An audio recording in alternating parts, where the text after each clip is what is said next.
जन तस्मै श्रीकल्पतरुभ्यश्च कृपा सिन्धुभैव च पतितानां पावनेभ्यो वैष्णवेभ्यो नमो नमः।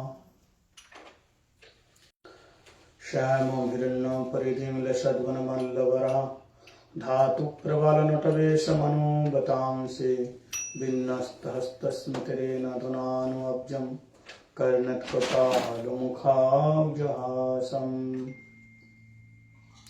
अजानुलम्बितभुजौ कनकावदातौ सङ्कीर्तनैकपितरौ कमलायताक्षौ विश्वम्भरौ द्विजवरौ युगधर्मपालौ वन्दे जगत्प्रियकरौ करुणावतारौ।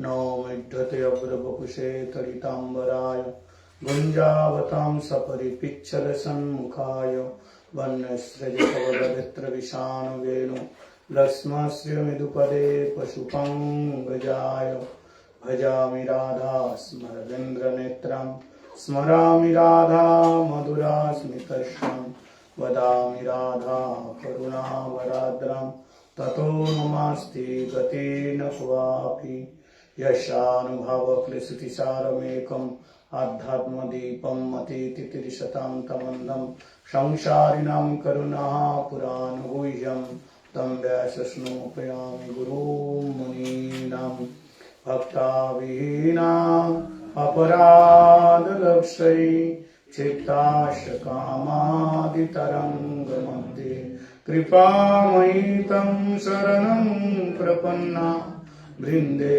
नमस्ते चरणारविन्दम्। श्रीकृष्ण चैतन्य प्रभु नित्यानंद श्री अद्वैत गदाधर शिवासादि गौरभक्तवृंद। हरे कृष्ण कृष्ण कृष्ण हरे हरे, हरे राम राम राम हरे हरे।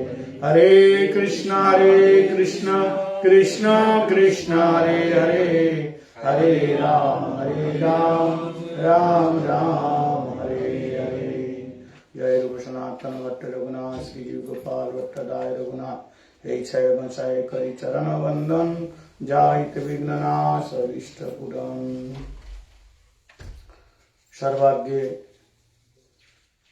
अस्मदीय परम आराध्यतम गुरुपाद पद्म नित्यनीला पृष्ठ विष्णुपाद अष्टोत्तर शतश्री श्री श्रीमद् भक्ति वेदांत शिल बावन गोस्वामी महाराज जी के श्री चरण कमलों में अनंत अनंत कोट साष्टांग दंडवत प्रणाम निवेदन करता हूँ। तत्पश्चात शिक्षा गुरुपाद पद्म नित्यनीला पृष्ठ विष्णुपाद अष्टोत्तर शतश्री श्री श्रीमद् भक्ति वेदांत शिल नारायण गोस्वामी महाराज जी के श्री चरण सरोज में अनंत अनंत कोट साष्टांग दंडवत प्रणाम निवेदन करता हूँ। तत्पश्चात नित्यनीला पृष्ठ विष्णुपाद अष्टोत्तर शतश्री श्री श्रीमद् भक्ति वेदांत शिल स्वामी महाराज जी के चरणों में अनंत अनंत कोट साष्टांग दंडवत प्रणाम निवेदन करता हूँ। रूपानुग गुरुवर्ग सरस्वती दंडी पादगण समोपस्थित सभी भक्तों के चरणों में दंडवत प्रणाम निवेदन करता हूँ। हरि गुरु वैष्णव की हेतु की कृपा से हम लोग पुनः हमारे इस ब्रिजबेन के भक्तों के सम्मुखस्थ हरि कथा हरि कीर्तन करने का सत सौभाग्य प्राप्त हुआ है। भक्तों का आग्रह है कि श्रील रूप गोस्वामी के विरचित एक बहुत ही उन्नत उज्जवल रसों का आर्तनाद, विरह, उत्कंठा, तड़फन के द्वारा जो रसों का आस्वादन किया, उन्होंने वृंदावनस्थ श्री राधा दामोदर मंदिर में एक ग्रंथों के द्वारा उन्होंने अपने विरह का व्यक्त किया, उनको उजागर किया, उनको भक्तों के रस आस्वादन करने के लिए ग्रंथ के रूप में प्रकट किया। जैसे हमारे शिला रघुनाथ दास गोस्वामी पाद महाप्रभु जाने के बाद विरह में उत्कंठित होकर के ससिद्ध स्वरूप में मंजरी भाव में राधा कुंडस्थ तट उन्होंने विलाप किया। विलाप रूपी पुष्प के द्वारा राधा रानी को प्रसन्न किया। उसी ग्रंथ का नाम पड़ गया विलाप पुष्पांजलि। आप लोग अपने मन को बड़े एकाग्र चित्त होकर सभी तरफ से मन को, नेत्रों को, इंद्रियों को खींच करके केवल कथा में ध्यान देंगे तो कथा का यत्किंचित रस आस्वादन हो सकता है। वैसे रस का आस्वादन करने के लिए आगे बताएंगे गुरुदेव इनकी उपस्थना में, भूमिका में कैसे आस्वादन होगा उन्होंने बता दिया श्रोता और वक्ता के लिए। हर ग्रंथ सुनाने से पहले श्रोता और वक्ता का अधिकार क्या है बताया जाता है। जैसे श्रीमद् भागवत श्रवण करने के लिए मुहु रहो रसिका भूवि भावुक कहा। आस्वादन करने के लिए रसिक और भावुक की आवश्यकता है और बोलने के लिए निर्मत सरानाम सताम वेदम अत्र वस्तु शिवदम तापत्र उन्मूलनम। श्रीमद्भागवते महामुनि कृते किंबा परीश्वरः शब्द हित्व अवरुद्धते किति विशुश्रुवितच्छना। बताया वक्ता का लक्षण क्या होना चाहिए? निर्मत सरानाम सताम, ऐसे वक्ता है। अच्छा बोलने वाला नहीं। बोलो हरे कृष्णा। अच्छा बोलने वाला नहीं है, बोलने की स्टाइल बढ़िया है, शैली बढ़िया तरीके से बोलता है, ये वक्ता नहीं। वक्ता कैसे? निर्मत सरानाम सताम। बताया ना कैसे संत होना चाहिए? निर्मत्सर होना चाहिए, ईर्ष्या नहीं, किसी को देख करके जलन नहीं। ये वक्ता का लक्षण है। सता का लक्षण कैसे?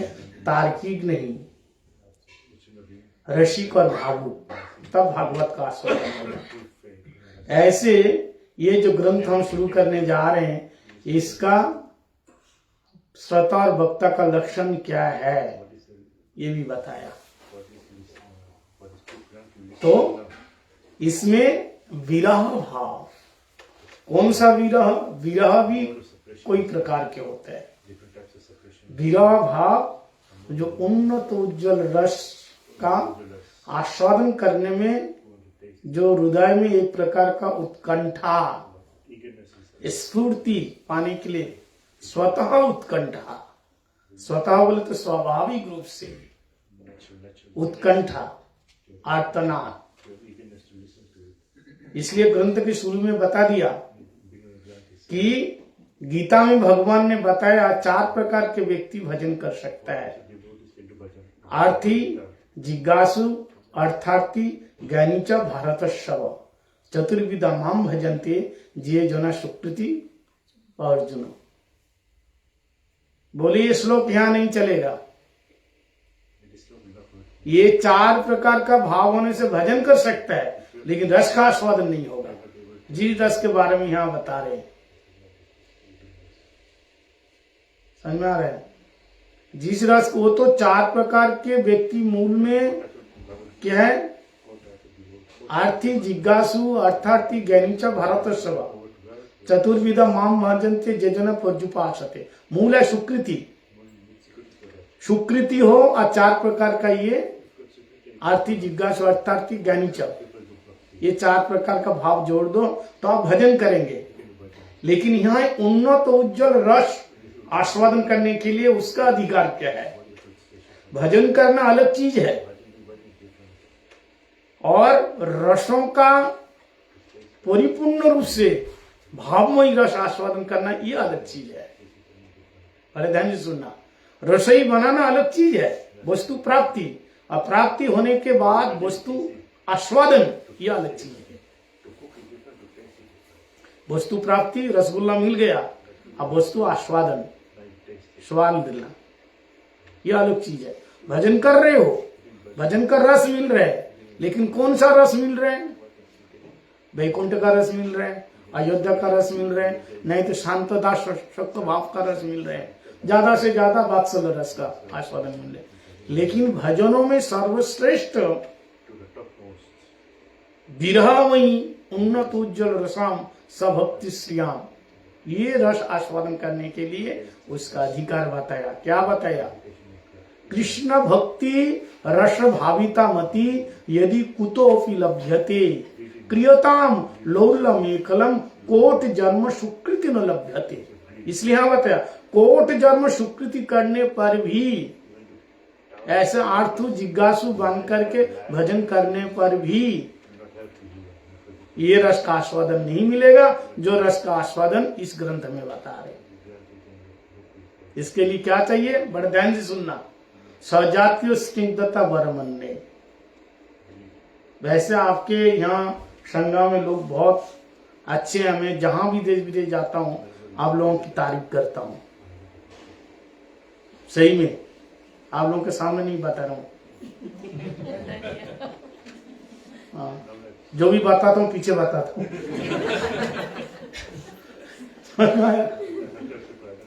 मतलब जहां भी जाता हूं आप लोग क्या करते हैं? केवल अपने भक्तों से कथा सुनते हैं, गुरुदेव का अनुगत जन से कथा सुनते हैं। उसी धारा में कथा तो बढ़िया बोल रहे हैं, लेकिन उसी धारा में नहीं है। गुरुदेव एक बार बोला, भागवत तो कर रहे हैं, बढ़िया बोल रहे हैं, बढ़िया व्याख्या बता रहे, सुना रहे हैं, सुनने को अच्छा लग रहा है, लेकिन रस नहीं मिलेगा। ज्ञान तो मिलेगा, रस नहीं मिलेगा। मैं बाहर जाता हूं तो बोलता हूं, सुनना है तो गुरुदेव के पास कोई चीज की कमी रह गई, अगर उनके सुनना है तो गुरुदेव के जो अनुगत जन है उनसे सुनो। प्रभुपाद जी की बात को अगर समझ में नहीं आता तो हमारे परम गुरुदेव भक्ति प्रज्ञान श्री केशव गोस्वामी महाराज जी से पूछते थे। कौन? भक्ति देता माधव गोस्वामी महाराज, भक्ति रक्षक श्रीधर गोस्वामी महाराज, भक्ति प्रमोद पुरी गोस्वामी महाराज कहते हैं, केशव महाराज जी बताइए प्रभुपाद जी क्या बोले। गुरुजी, क्योंकि गुरुजी की बात हर कोई नहीं समझ सकते। जो अंतरंग प्रिय पार्षद महाप्रभु के हृदय की बात को कौन कौन जाना? स्वरूप दामोदर, पूर्व गोस्वामी पाद, 2-4 गिने चुने लोग जाने,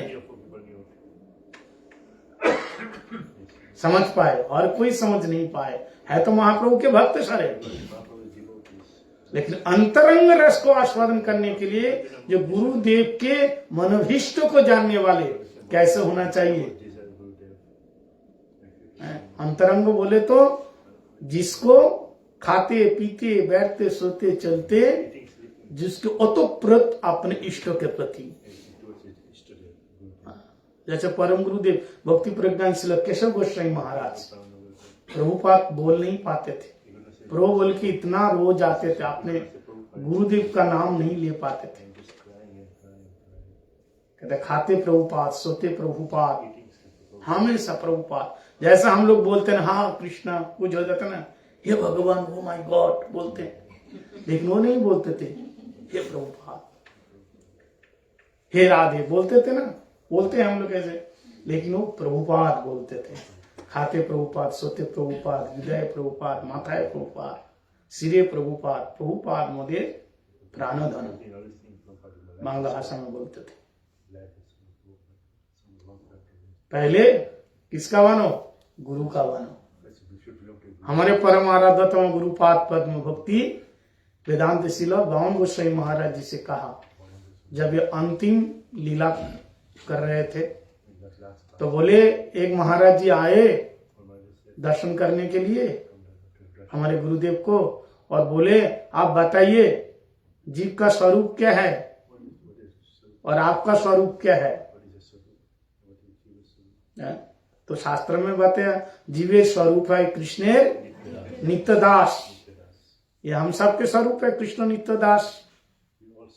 लेकिन सभी सोचा कि यही बोलेंगे, लेकिन उन्होंने कहा, बोले जीव का स्वरूप कृष्ण नित्यदास हो सकता है, लेकिन मेरा स्वरूप क्या है? गुरु नित्यदास। यहाँ गुरु नित्यदास अगर डायरेक्ट चले जाओ तो आदि गुरु कौन है? राधा रानी के राधा दाश्रम, राधा रानी के दास है। मूल गुरु कौन है? राधा रानी है, आश्रय तत्व है। यद्यपि कृष्ण को बताया कृष्ण मंदिर जगत गुरु है, लेकिन उनके भी गुरु है। कृष्ण भी स्वयं राधा रानी से शिक्षा लेते हैं। इसलिए गुरु आश्रय तत्व होता है और भगवान विषय तत्व है। और राधा रानी कौन सा तत्व है? आश्रय तत्व। मूल गुरु श्री राधा जी है। मूल गुरु क्यों बताया? क्योंकि मूल रस के गुरु है। कोई भी विषय में रस ना हो तो मजा नहीं आवे, आनंद नहीं आते।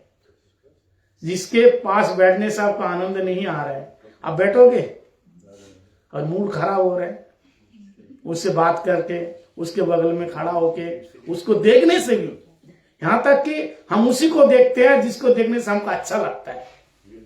देखते नहीं? जिसको देखने से हमारा मन उबाल जाता है। उबालना जानते हैं? किसी को उबालता है, किसी को देख उबालना जानते हैं? आजकल सबसे ज्यादा किसको देख के उबालता है? बताओ। नहीं, रहने दो, ये आप लोग नाराज हो जाए। किसको देख के उबालते हैं? बात ही नहीं करते, एक साथ रहते हैं, एक साथ ही रहते हैं, लेकिन बात ही नहीं करते। पर तुमको देख के हमारे उबाल आता है, बात मत करो। लेकिन शास्त्र में और कुछ बता रहे हैं। इसका तो क्यों रस आना चाहिए, रस तो आना चाहिए। तो मूल राधा से इतना प्यार क्यों है? क्योंकि राधा रानी रसों से बनी है, रसों से ला भी नहीं सकती। रस है ना, आनंद ही मतलब रस है, रसों से बनी है। इसलिए राधा शब्द का अर्थ है रात सात संग सिद्ध धातु से राधा शब्द बना। राधा का मतलब राधा रस है, ला भी नहीं सकती। राधा का मतलब ही आनंद है, क्रिया शक्ति राधा। यह आनंद में ही है। सर्वलक्ष्मी ही कांता, सर्वदेवता सम्मोहिनी कांता। जिसके अंदर रस नहीं है ना, वो किसी को मोहन नहीं कर सकता, मोहित नहीं कर सकता। जादू होना चाहिए, इसको जादू कहते हैं। किसी का मन को मोहित करने का तुम्हारे अंदर रस चाहिए, तब तो अच्छा लगेगा। चाहे वो भजन में ले लो, कीर्तन में ले लो, बोलने में ले लो। रस ना हो तो राधा रानी रस स्वरूप है। इसलिए मूल गुरु कौन है?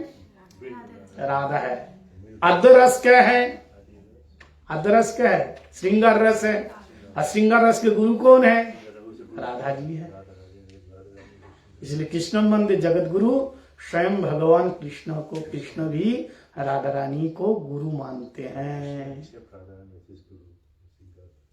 तो कहने का मतलब ये है, इन रस को आस्वादन करने के लिए जो रसिक है, इसलिए श्लोक में बताया, क्या बताया? अभी मैंने बताया,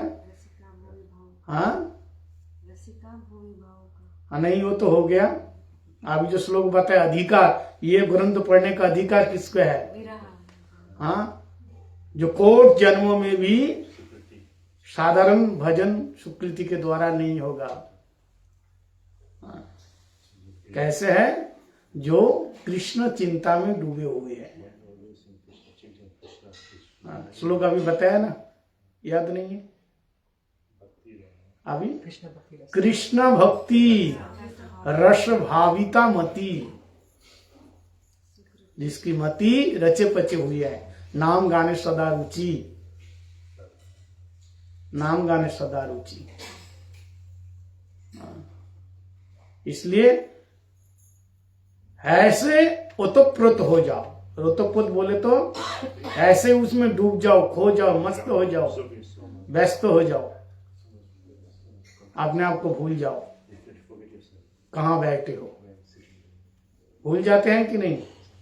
कब भूल जाते हैं? सब कुछ जब सामने बहुत सारे नोट होए,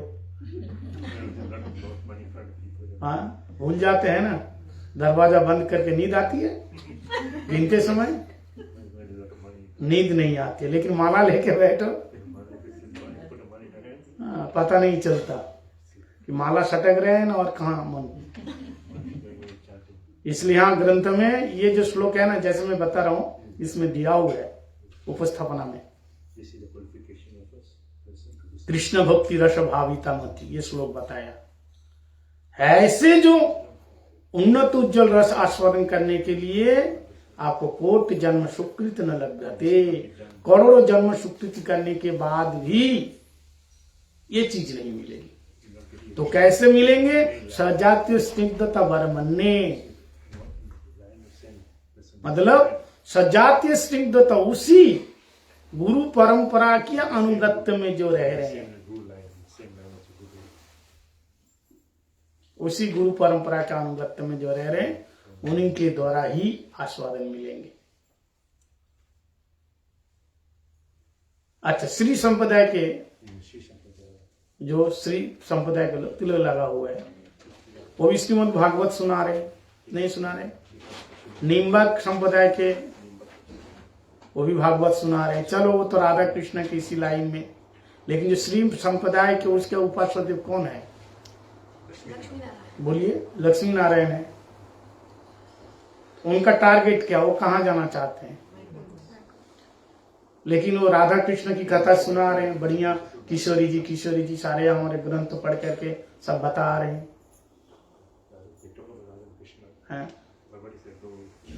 क्या वो आपको अगर उसके संग में हो लिए तो आपको कहाँ लेके जाएंगे? अगर हमारे साथ अगर कोई आने लगा तो हम कहाँ लेके आएंगे? आपके यहाँ जब यहाँ आ रहा था उसको तो मैं और दूसरी दिशा में नहीं लेके जा सकते ना, अमेरिका में। वो तो आपकी तरफ खींचेंगे, वो जिसी में है उसी में खींचेंगे। महाप्रभु गए दक्षिण भारत में, तो जो लक्ष्मी नारायण के भक्त थे तो उसको कहाँ खींच लिया? वेंकट भट्ट को, राधा कृष्ण के भजन में।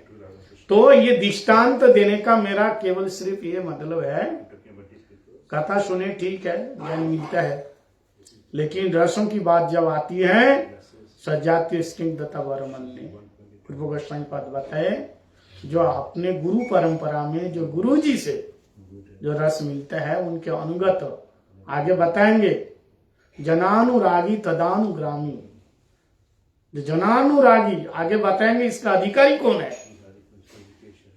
ये ग्रंथ तो मैं अभी तक खोला नहीं, फिर भी इतना बोल दिया। खोलेंगे तो आप लोग बैठ नहीं पाएंगे। पूछो क्यों? पूछो तब तो बताऊंगा, क्योंकि रात 12 बज जाएगा। बैठोगे 12 बजे तक? अगर देख के मैं बताऊंगा तो 3 घंटा में कुछ नहीं है। पहले उपस्थापना में इतना मार्मिक गुरुजी ने लिखा। गुरुजी ने अपने गुरुदेव भक्ति प्रज्ञान श्री केशव गोस्वामी महाराज जी का और उनके गुरुदेव भक्ति सिद्धांत सरस्वती गोस्वामी पाद जी के विचार का निचोड़ और बलदेव वृंदावन प्रभु, ये ग्रंथ में इतना बहुत सुंदर ग्रंथ है। हमारे रविंद्र प्रभु ने बताया, महाराज जी आप जब आए तो ये ग्रंथ सुनाना। तो दीदी को मैंने बताया, बोला हाँ ये ग्रंथ बढ़िया है, एक लेके आप चलिए, और ये बड़ा है। तो मैंने कहा ठीक है, इसको ही सुना देते हैं। तो ये ग्रंथ का नाम श्री रूप गोस्वामी पाद जी के द्वारा विरचित, श्री बलदेव विद्याभूषण प्रभु के द्वारा भाष्यकार और श्री जीव गोस्वामी पाद जी के द्वारा संग्रहित बलदेव विद्याभूषण प्रभु जीव गोस्वामी पाद जी के द्वारा संग्रहित ये ग्रंथ का नाम है उत्कलिका वल्लरी। उत्कलिका वल्लरी क्या नाम है? हाँ, इसको उच्चारण करना तो आ जाए कम से कम। उत्कलिका वल्लरी, इसको 2 भाग में बांटो, उत्कलिका वल्लरी। अब इसका मतलब क्या हुआ सुनिए। आप कहोगे महाराज ये उत्कलिका वल्लरी, इसका मतलब क्या होते हैं? उत्कलिका मतलब होता है सुत्रिव्य। त्रिव्य मतलब बहुत ज्यादा, सु उपसर्ग लगाया, बहुत ज्यादा। सुत्रिव्य क्या है? सुत्रिव्य क्या है? उत्कंठा। उत्कलिका का अर्थ है सुतीव्र उत्कंठा, और वल्लरी का मतलब लता। लता जैसे भक्ति लता, ऐसे लता, सुतीव्र उत्कंठा रूपी लता। सुतीव्र मतलब बहुत ज्यादा, बहुत ज्यादा। सु शब्द का यहाँ प्रयोग हुआ, बहुत ज्यादा व्याकुलता, उत्कंठा। व्याकुलता जानते हैं, अंदर जब तक व्याकुलता उत्कंठा नहीं होगा भक्ति में, तब तक वो रस का आस्वादन नहीं होगा। कोई भी चीज देख लीजिए, भगवान बिल्कुल उसको अच्छी तरह से विरह में तापाते हैं। सोने को ज्यादा तापाने से क्या होता है, निखरते हैं ज्यादा। ऐसे आप विरह में तापो, तापना पड़ेगा। जितना आप तापेंगे उतना आपको वो भक्ति का रस, विरह, ताप, वो आस्वादन होगा। तो फिर इसका क्या मतलब हुआ पूरा? उत्कलिका वल्लरी। उत्कलिका का मतलब क्या हुआ? हाँ, उत्कंठा। हाँ, वो तो सुतीव्र उत्कंठा, उत्कली का मतलब हुआ। वल्लरी का मतलब लता। इसका मतलब हुआ सुतीव्र उत्कंठामयी लता। लता क्यों बताए? लता क्यों बताए? लता बहुत मुलायम होती है, पेड़ कठोर होता है, इसलिए भक्ति लता सॉफ्ट, बहुत सॉफ्ट है। जो भक्ति करने वाला, उसका हृदय बहुत माखन जैसे नरम होना चाहिए। आप लोगों को पता है भगवान बचपन में माखन क्यों चुराए, फल नहीं चुराए? लिखा है फल चुराया, लिखा है कहीं फल चुराया, अमरूद चुराए, आपेल चुराए, कहीं लिखा है? नहीं। फल क्यों? वृंदावन में फल नहीं होते थे? फल तो होते थे, लेकिन भागवत में केवल ये बताया भगवान ब्रजेर प्रसिद्धम नवनीत चौरम, या ब्रजे वसंतम नवनीत चौरम, अनेक जन्मार्जित पाप चौरम, श्री राधिकाया हृदयष्ट चौरम, चौर अग्रगण्यम पुरुषम नमामि। भगवान क्या चुराए? केवल माखन चुराए। माखन कैसा होता है? उज्जवल, सफेद, सच और नरम। भगवान आते थे गोपियों के पास, यानी जिसका हृदय उज्जवल होगा, निर्मल मंजन सो मई पावा, मई कपट छल छिद्र नहीं भावा। कोई छल छिद्र कपट नहीं होना चाहिए। जैसे दिख रहे हो ना, ऐसे दिखना चाहिए लोगों के सामने। ओ बड़ी भक्तिमयी, बड़ा भक्ता, और अंदाज से क्या है? कपट भरा हुआ। तो कौन है? पूतना। कौन है वो? पूतना। साधज के आई थी श्रीदेवी बन करके, और भगवान ने उघाड़ दिया, सबके सामने दिखा दे, ये तो पूतना है। कपटी बताया। निरस्त कुअकम सत्यम परम धीमहि। कुअक मतलब क्या? माया। माया कपटी होती है, जैसे दिखती है ना वैसा नहीं है ना। संसार में कितनी आसक्ति है, लग रहा है बहुत सुख दे रहा है, लेकिन सुख अभी दे रहा है, लेकिन बाद में दुख देगा। लेकिन भगवान की भक्ति में ऐसा नहीं है। वो नित्य नमायमान, हमेशा सुख ही सुख देंगे, दुख नहीं देंगे। इसलिए उन्नत, उज्जवल, कैसे? सफेद और सॉफ्ट, नरम। भक्तों का हृदय नरम, लता नरम होता है, नरम होना चाहिए। नरम बोले तो बहुत है, कैसे? कोमल, कोमल स्वभाव। इसलिए ब्रज की गोपी कह रहे हैं, नीतम नीतम यदि नवनीतम आतप्त भूमौ माधव माधव हे माधव। माखन चुराया तो क्या हो गया? भगवान जी चुराए, गोपी देख लिया ना तो भागने लगा डर के मारे। पकड़ लेंगे, माँ के पास लेके जाएंगे। और भाग रहे तो कहां से भाग रहे? गली से जाएंगे तो चारों तरफ से गली में गोपियां खड़ी हैं, कोई ना तो पकड़ लेंगे। तो जमुना जी का रास्ता हो लिए और धूप में रेत तप रहा है, भगवान के चरण में ताप पहुंच रहा है। तो गोपी कह रहे हैं तुम्हारे चरणों में ताप तो लग रहे हैं लेकिन जल रहे हैं हमारा हृदय। बेटा को अगर ऑपरेशन होते हैं, कोई चीरते हैं, डॉक्टर इंजेक्शन लगाते हैं तो बेटा से ज्यादा दर्द किसका होता है? माँ बाप को होता है। चीख तो रहा है, आंसू किसको बह रहे हैं? माता को, पिताजी को। ऐसे गोपी कह रहे हैं तुम्हारे हृदय में तो ताप लग रहे हैं लेकिन छाले हमारे हृदय में पड़ रहे हैं, तुम्हारे चरणों में छाले नहीं, हमारा हृदय। इसलिए नीतम नीतम यदि नवनीतम, नवनीत मतलब माखन, इसके एक नाम नवनीत है। ब्रजे प्रसिद्धम नवनीत चोर, नवनीत मतलब हमेशा नित्य नमायमान, नए नए रूप में। नीतम नीतम यदि नवनीतम आतप्त भूमौ, आतप्त भूमौ, ये रेत कैसे बहुत गर्म हो रहा है। आतप्त भूमौ माधवो, माधवो भागवत भागवत, हे माधव, माधव माधव माधव, माधव लक्ष्मी के पति माधव। राधा जी का नाम माधवी है ना, और कृष्ण का नाम माधव। तो माधव माधव माधव, ये शब्द का ये चमत्कारिता आप जाना नहीं। तो हृदय माखन जैसे स्वच्छ निर्मल हो, यानी हृदय नरम होना चाहिए। सबके प्रति दया भाव, सबके प्रति समता भाव, सबके। वसुधैव कुटुंब सर्वे भवन्ति सुखिनः सर्व सन्तु निरामय, ये सब बताया है ना।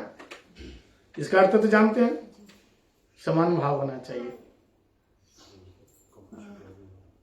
रात को 12 बजे अपना बेटा रोए तो क्या होता है? दिल में दर्द होता है, कष्ट होता है। और पड़ोस के बेटा रोए तो, अपने बेटा रोए तो दिल में दर्द, और पड़ोस के बेटा रोए तो सर में दर्द, सर दर्द कर दिया, अरे इतना रोते हैं, सोने नहीं देता। और अपना बेटा रोए तो सोएगा पूरी रात तक, तब दर्द नहीं होता, तब नहीं होगा। तो अपना है और दूसरे का हो। लेकिन ये कहां तक है? ये वात्सल्य भाव तक है, श्रृंगार रस तक नहीं है। अपना भाव, अपना पति रोए तो दर्द होना चाहिए, लेकिन दूसरे के पति रोए तो दर्द होना चाहिए, ये तो गलत है फिर। तो ये वात्सल्य भाव तक है, श्रृंगार रस तक नहीं है। समझ क्या? अपने पतिदेव के दर्द होए तो दिल में दर्द होना चाहिए, सर दर्द होना चाहिए, कष्ट होना चाहिए। किसी का दूसरे के पति रो रहा है तो तुम तड़प रहे हो, ये गलत है। लेकिन दूसरे का बेटा रो रहे है तो आप तड़प रहे हो तो ठीक है, ठीक नहीं है तो ठीक है। तो कहने का ये भाव है कि उत्कंठामयी लता, लता इसलिए बताया वो स्वाभाविक रूप में जाकर के चरणों में वो लपेट जाती है। पेड़ लपेटती है, लता कैसे? लपेट लपेट लपेट कर वो ऊपर उठती है, इसलिए लता बताया। लता को क्यों बताया? इसलिए उत्कल्लिका वल्लरी, इसको वल्लरी बताया। वल्लरी का मतलब क्या है? लता है। तो ये ग्रंथ, ये एक रूप गोस्वामी के द्वारा रचित एक स्तव माला है। स्तव माला नाम सुना? बड़े वो बहुत मोटी किताब है, वो मोटा ग्रंथ है स्तव माला। उसी का कुछ पुष्प यहाँ बताए, कुछ भाग है स्तव माला का। उनमें से जो रस भाव है, श्रृंगार भाव है, श्रील रूप गोस्वामी पाद ने, उन्होंने तो बहुत सारे ग्रंथ लिखे हैं रसो ग्रंथों का आस्वादन करने के लिए। उन्होंने ग्रंथों का नाम दिया है जो स्तवमाला में, ये स्तवमाला एक काव्य है, रसों का काव्य है, एक काव्य है ये। तो उन काव्यों में से एक पुष्प वहां से चयन किया, श्रृंगार भाव का पुष्प लिया, रस काव्य है। तो जो रस काव्य है उसमें से उन्होंने एक प्रेम इंदु सागर, प्रेम इंदु सागर, ये ग्रंथ का नाम है, प्रेम इंदु सागर संघ का, क्या नाम है? प्रेम इंदु सागर संघ का। और एक है चाटु पुष्पांजलि, बहुत सारे ग्रंथ हैं। और एक कुंज बिहारी अष्टकम, उनमें से स्तवमाला, और इन सभी विरहों को एक अलग ग्रंथ के रूप में उन्होंने प्रदर्शन कराए, दर्शाया। इसका नाम है उत्कलिका वल्लरी। इसमें इसी को और भी सहज रूप से समझाने के लिए उसी का भाष्य लेकर के जो गौड़ीय भाष्य का श्री बलदेव विद्याभूषण प्रभु उन्होंने योगदान दिया। और विशेष रूप से गुरु जी यहाँ बता रहे हैं, इस ग्रंथ के भाष्य का श्री बलदेव विद्याभूषण प्रभु, वैसे हमारे जो गौड़ीय भाष्य है वेदांत, इसका रचयिता कौन है? बलदेव विद्याभूषण प्रभु। बलदेव विद्याभूषण प्रभु को कुछ लोग रूपानुग नहीं मानते, बड़े ध्यान से सुनिए। वृंदावन में कुछ लोग ऐसे हैं, बलदेव विद्याभूषण प्रभु को रूपानुग नहीं मानते, उनके संप्रदाय को पंचम संप्रदाय मानते हैं। संप्रदाय तो 4 है, लेकिन उन्होंने पंचम संप्रदाय मानते हैं। वो महाप्रभु के संप्रदाय मानते हैं, महाप्रभु के परिवार मानते हैं, उसमें बलदेव प्रभु को मानते हैं। बोले गौड़ीय संप्रदाय कहां से? महाप्रभु का संप्रदाय। 4 संप्रदाय में तो गौड़ीय नाम है नहीं।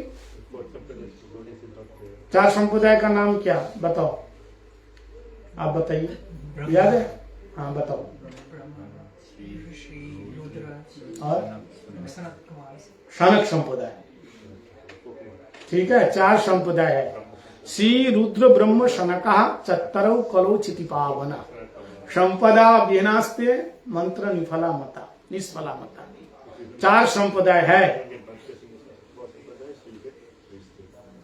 तो ये तो गौड़ीय संप्रदाय का नाम है नहीं है। गौड़ीय संप्रदाय कहां से है? महाप्रभु के नाम से हुआ। पहले तो मध्व संप्रदाय, मूल तो ब्रह्म संप्रदाय, मध्वाचार्य आने के बाद मध्व संप्रदाय, लेकिन है तो गौड़ीय संप्रदाय। नाम कैसे हुआ? ये तो है तो ब्रह्म संप्रदाय, लेकिन आचार्य के नाम से हुआ, मध्वाचार्य के नाम से मध्व संप्रदाय, है ना। हमारा जो संप्रदाय पूरा है, कौन से संप्रदाय? ब्रह्म मध्व गौड़ीय संप्रदाय। तो गौड़ीय तो तीसरी धारा में आया, पहले ब्रह्मा, फिर मध्वाचार्य, फिर गौड़ीय, ब्रह्म मध्व गौड़ीय। तो वो लोग क्या कहते हैं? वो कहते हैं गौड़ीय जो शब्द है महाप्रभु से है, महाप्रभु अलग संप्रदाय बनाए, और उसी में क्यों कौन आए? बलदेव प्रभु आए। ये रूपानुग नहीं है। ऐसे कुछ लोगों का विचार है, लेकिन परम गुरुदेव ने इसका खंडन किया। परम गुरुदेव बोले तो भक्त प्रकाशशिला केशव गोस्वामी महाराज जी, हमारे परम गुरुदेव, बड़े ध्यान से सुनना, हमारे प्रभुपाद जी के इतनी सेवा किया, इतना सेवा किया, संप्रदाय की रक्षा के लिए इतनी सेवा किया उन्होंने, अपने जान तक भी दे दिया। कोई भी संप्रदाय के विरोध में कुछ भी बोले और कोई जाए या ना जाए, वो तलवार लेके खड़े हो जाते। तलवार बोले तो शास्त्र लेकर के, चाहे निम्बार्क संप्रदाय हो चाहे और किसी संप्रदाय के लोग हो। खड़ा कौन होगा बताइए? जो शास्त्रों का ज्ञान परिपूर्ण रूप से होगा। तो बाकी लोगों के थे नहीं थे, बोले ये रुचि है गुरुदेव की संप्रदाय की रक्षा करना। कोई अगर उसके विरोध कुछ बोलते हैं, और भगवान ज्यादा प्रसन्न होते हैं, सबसे ज्यादा गुरुदेव प्रसन्न होते हैं संप्रदाय के बारे में अगर कोई बोले तो। और वही परम गुरुदेव के अंदर से जो विचार भावधारा, परमदेव को कहते हैं आचार्य केसरी, तो उन्हीं का शावक, उन्हीं का ही पुत्र हमारे धारा में श्रील भक्ति वेदांत श्रील नारायण गोस्वामी महाराज, उन्होंने प्रबंध पंचकम उन्होंने लिख करके भी सहजिया जो बाबा जी लोग, उनको भी स्तब्धभूत किया। समझ में आ रहा है ना? वो लोग हम लोगों का परंपरा नहीं मानते। बोले जितने गोस्वामी लोग हुए सब तो सफेद कपड़े पहनते थे, कोई बाबा जी नहीं, सभी तो बाबा जी थे। लेकिन ये सन्यासी कहां से महाराज बन गए? हम लोगों को बाबा जी थोड़ी बोलते, महाराज बोलते हैं। और लाल कपड़ा कहां से पहनने लगा? जितने गोस्वामी रूप सनातन भट्ट रघुनाथ, श्रीजीव गोपाल भट्ट, दास रघुनाथ, भूगर्भ गोस्वामी पाल, लोक गोस्वामी पाल, ये विशेष करके 7-8 गोस्वामी लोग ब्रज में रह के भजन किया। अगर आप रूपानु को मानते हैं तो रूप गोस्वामी पाद कैसे कपड़े पहनते थे? उनका वेशभूषा कैसा था इसका बताओ। तो हमारी परंपरा प्रणाली को मानते नहीं थे। परम गुरुदेव उस समय खंडन किया, उसके बाद ग्रंथ के माध्यम से हमारे शिव महाराज जी ने उसका खंडन किया। ऐसे ही बलदेव विद्याभूषण प्रभु को बहुत लोग रूपानु को नहीं मानते हैं, रूपानु को नहीं है। यद्यपि वो गोलता पहाड़ में जाकर के उन्होंने हमारे गौड़ीय संप्रदाय की बात को रख, क्योंकि वह तीनों संप्रदाय गौड़ीय मठ को मान नहीं रहे थे, क्योंकि जब तक भाष्य ना हो तो मानेंगे नहीं। कोई भी ग्रंथ के, कोई भी संप्रदाय के भाष्य होना चाहिए, आपने भाष्य होना चाहिए। जैसे ये घर आपने लिया तो इसका तो कागज है, ऐसा बता देंगे। हमारे वहां दाखिल खारिज बोलते हैं, दाखिल खारिज जानते हैं? इसका जो आपने जमीन लिया है इसका तो कागज है ना, इसका नक्शा तो है आपके पास, ऐसे ही बोल देंगे ना। तो और कोई आके कब्जा कर लेंगे, और कोई कब्जा भी कर लिया तो आप कोर्ट में जाके क्या पेश करोगे? कागज दिखाओ तो बोलेंगे कागज दिखाओ, तुम्हारा है तो दिखाओ पहले। तो तुम गौड़ीय संप्रदाय से प्रामाणिक है संप्रदाय, उसका भाष्य कहाँ है? तब वाले विद्यावन को जाकर के खूब रोए कि भाष्य तो है नहीं, कैसे करेंगे? और टाइम देते इतने दिन के अंदर, इतने समय के अंदर आपको दिखाना है। तब गोविंद देव के पास जाकर के बहुत रोए, और साक्षात गोविंद देव ही लिखवाया। तब उन्होंने लिखा उनकी कृपा से, बलदेव विद्याभूषण प्रभु ने। ये कथा आप लोग जानते हैं। तो परम गुरुदेव कह रहे उन्होंने इस गौड़ीय संप्रदाय की रक्षा करके अपने आप को क्या स्थापित किया? गौड़ीय स्थापित किया। और परम गुरुदेव ये तो कौन बताया? प्रभुपाद ने बताया। और परम गुरुदेव बताया रूपानुग कैसे है, इसको कैसे रूपानुग है, ये उत्कलिका बल्लरिका में उन्होंने रूप गोस्वामी पाद जी को प्रणाम किया और उन्होंने उनके ग्रंथ में भाष्य लिखा, स्तवावली का भाष्य लिख करके ये प्रमाणित किया ये रूपानुग है। देखो हर कोई रागानुग मानता है, लेकिन रूपानुग मानना नहीं चाहते। लेकिन पता नहीं है रूपानुग मानने से रागानु से भी ज्यादा रसों का उत्कर्षता मिलता है। इसलिए गुरुजी बोलते थे रूप गोस्वामी पाद जी की तिथि में, एक बात को हर बार जोर दे के बोलते थे कि हर कोई गौड़ियों रागानुग बन सकते हैं, लेकिन हर गौड़ियों रूपानुग नहीं बन सकता। अब बताइए रघुनाथ दास गोस्वामी पाद ये रूपानुग थे या नहीं थे? कुछ लोगों का विचार है,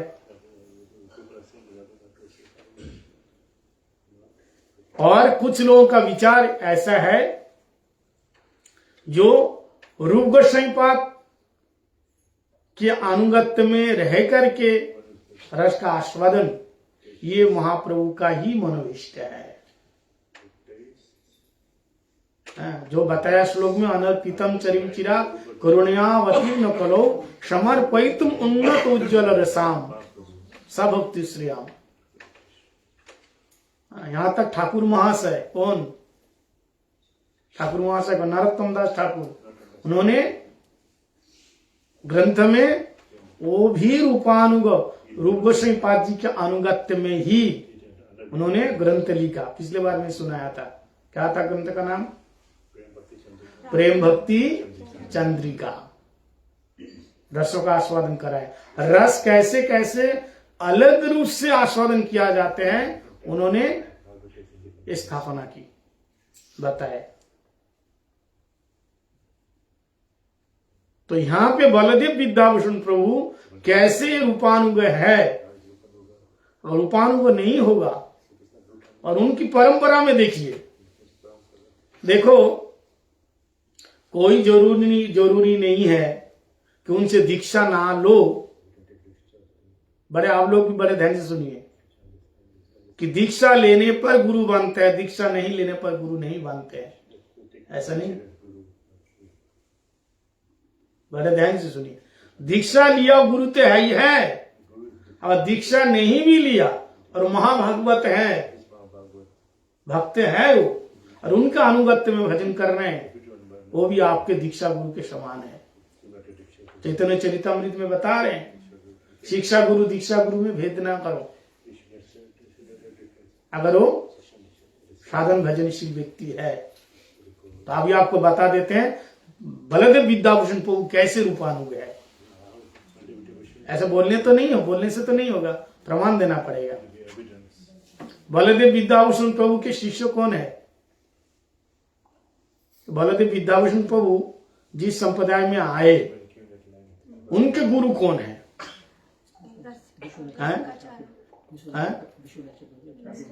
बलदेव विद्याभूषण प्रभु जो आए, श्यामानंद प्रभु के संप्रदाय, श्यामानंद, ऋषिकानंद, बलदेव विद्याभूषण प्रभु के इसी धारा में है श्यामानंद प्रभु, ठीक है ना? श्यामानंद प्रभु, हाँ श्याम सुंदर मंदिर के ही तो उन्हीं का तो विग्रह है, श्याम सुंदर, श्यामानंद प्रभु। श्यामानंद प्रभु ये किसके शिष्य थे? इनका क्या नाम था? इनका नाम था दुखी कृष्ण, और इनके गुरु थे हृदय चैतन्य, दीक्षा गुरु, बंगाल के दीक्षा गुरु हृदय चैतन्य। हृदय चैतन्य उन्होंने वृंदावन में दुखी कृष्ण को भेजा, आप लोग ये कथा जानते होंगे, उनको भेजा और कहा कि वृंदावन में उसी समय जीव गोस्वामी पाद क्या थे? जीव गोस्वामी पाद का एक संस्कृत ग्रंथ है, क्या नाम है? संस्कृत ग्रंथ तो सारे हैं, व्याकरण ग्रंथ, व्याकरण जीव गोस्वामी पाद जी के रचित व्याकरण।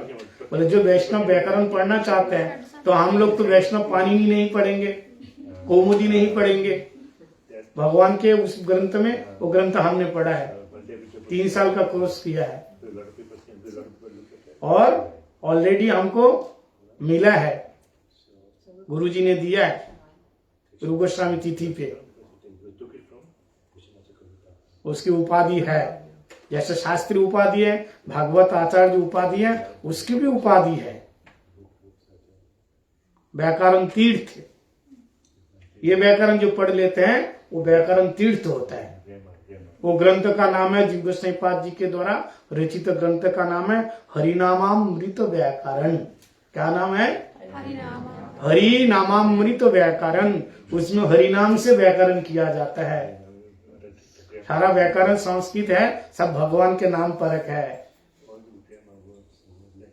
भगवान के नाम से। वहां संस्कृत भी पढ़ोगे ना, ज्ञान भी हो जाएगा और भगवान का नाम लेना भी हो जाएगा। वामन, त्रिविक्रम, चतुष्रन, ऐसा नाम दिया है, लेकिन दूसरे ग्रंथ में ऐसा नहीं है। वो क च ट त पा ऐसे सा नाम दिया हुआ है दूसरे ग्रंथ में, लेकिन यहाँ सारे भगवान के नाम से, त्रिविक्रम वामन नाम से दिया हुआ है।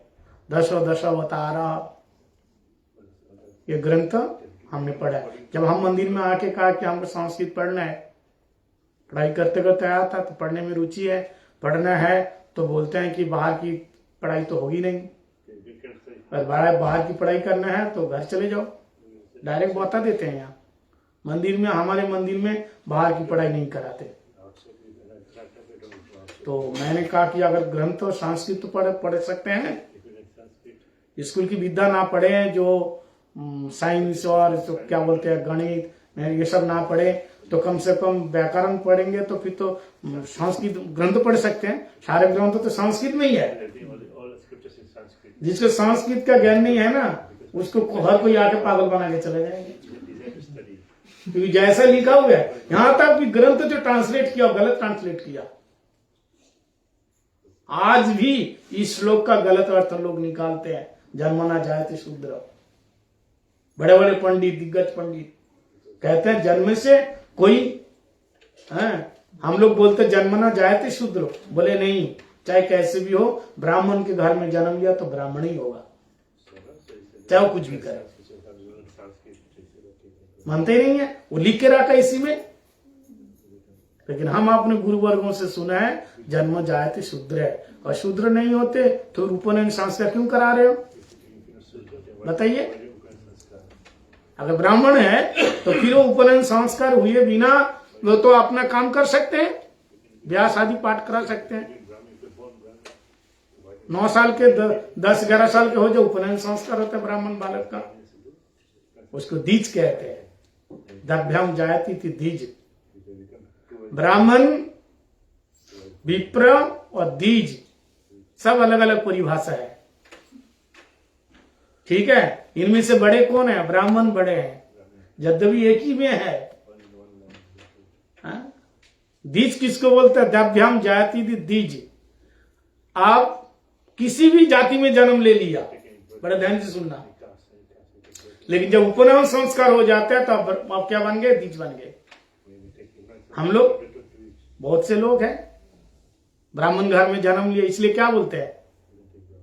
बोलते हैं ये ब्राह्मण दीक्षा, हरिनाम दीक्षा बोलते हैं ना लोग, इसको हमें बोलते हैं ये ब्राह्मण दीक्षा।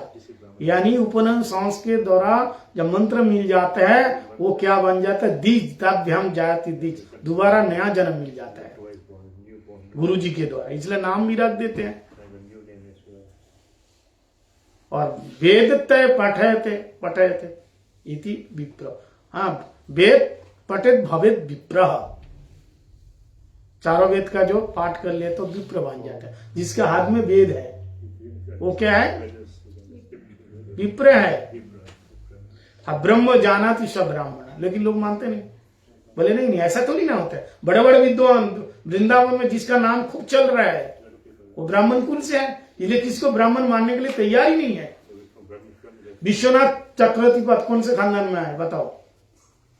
कास्त कुल में आए, ब्राह्मण कुल में नहीं, इसलिए उनको ब्राह्मण मानने से इनकार कर रहे हैं।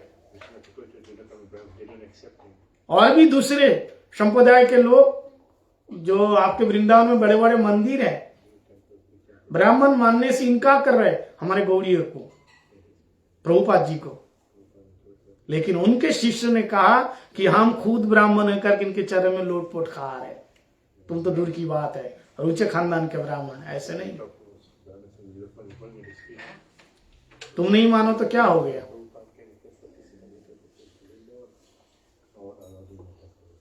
तो कहने का मतलब ये है कि ब्रह्म जानाति स ब्राह्मण। यहां मतलब जन्म से नहीं बताया, जो ब्रह्म को जानते हैं, भगवान को जानते हैं, ब्रह्म में विचरण करते वो ब्राह्मण है। चाहे वो शूद्र कुल में आए, चाहे अंतज कुल में आए, चाहे क्षत्रिय कुल में आए, कर्म से अगर वो ब्राह्मण नहीं है तो वो जाति से ब्राह्मण नहीं है।